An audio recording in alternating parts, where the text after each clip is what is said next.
नहमदुहु व नसल्ली अला रसूलिल करीम अम्मा बाद फ़ौज़ बिल्लाहि मिनश शैतानिर रजीम बिस्मिल्लाहिर रहमानिर रहीम। अस्सलाम वालेकुम गाइस, क्या हाल है? आई होप आप सब ठीक होंगे, खैर आफियत में होंगे। तो आज हम बना रहे हैं भिंडी गोश्त, जिसके लिए देखिए मैंने गोश्त लिया है, साथ में मैंने ये लहसुन डाला है और प्याज 3 बड़े डाले हैं। अब फ्लेम ऑन करेंगे, ठीक है, और 1 चम्मच इसमें हम डालेंगे नमक का और अब हम इसको प्रेशर लगा देंगे। ले जी, प्रेशर लग चुका है, फ्लेम ऑन है। अब हम यहाँ पर भिंडी धोएंगे, इसको लंबा लंबा काटेंगे, फ्राई करेंगे और ये लास्ट में डालेंगे।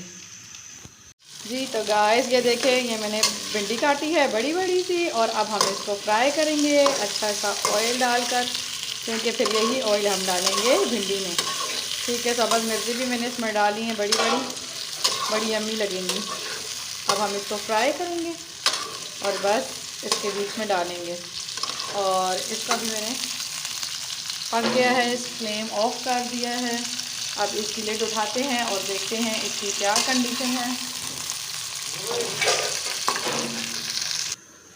जी तो गाइस ये देखिए, हमारा गोश्त माशाल्लाह अच्छे से हो चुका है। अब हम ये इसमें टमाटर डालेंगे, भिंडियों में अच्छे से टमाटर अच्छे लगते हैं ज़्यादा से। ठीक है, अब हम इसमें मसाले डालेंगे। अब हम इसमें डालेंगे, मेरा सूखा धनिया ख़त्म हो गया, सारा डाल देंगे। सब्जियों में जो है वो सूखा धनिया कम ही डालें तो बेहतर है।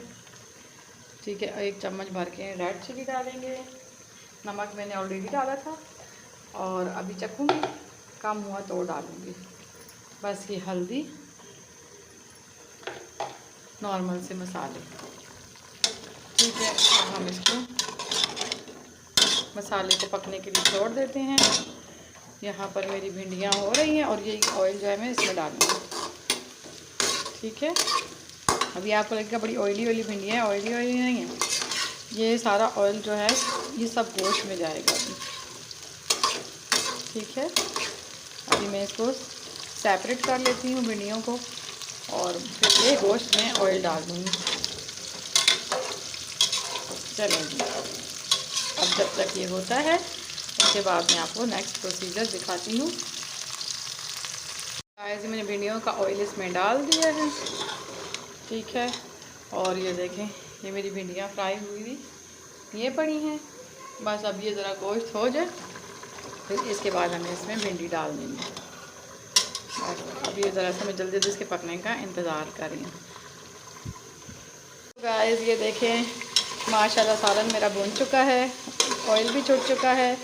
अब हम ये इसमें भिंडी डालेंगे। एक तरफ मेरी रोटी पक रही है और दूसरी तरफ इनके बाबा हमारे साथ फजूल के प्रैंक कर रहे हैं, मजाक लगा रहे हैं, कभी क्या तो कभी क्या। चले जी, इतनी गर्मी में ये देखिए भिंडियाँ थोड़ी सी और ये भिंडियाँ लाए ही इनके बाबा थोड़ी थे, तो लेकिन मेरा दिल कर रहा था मैं भिंडी गोश्त बना के खाऊं, तो इसलिए मैंने बनाया है। बस अब हम इसको हल्की आंच में थोड़ी देर दम पे रखेंगे और उसके बाद हमारा ये लजीज सा भिंडी गोश्त तैयार है। अब इसको दम पे रखिए और साथ साथ मैं यहाँ पर रोटियाँ डाल रही हूँ। फटाफट से रोटियाँ पकाते हैं और उसके बाद हस्बैंड को खाना देते हैं, क्योंकि उन्होंने जाना है काम पर। ऐसे ये देखिए लास्ट लुक, बिल्कुल ये परफेक्टली पक चुका है। यम्मी सा मेरा भिंडी गोश्त रेडी है। आप खाएंगे और रिव्यू भी आप साथ में देंगे।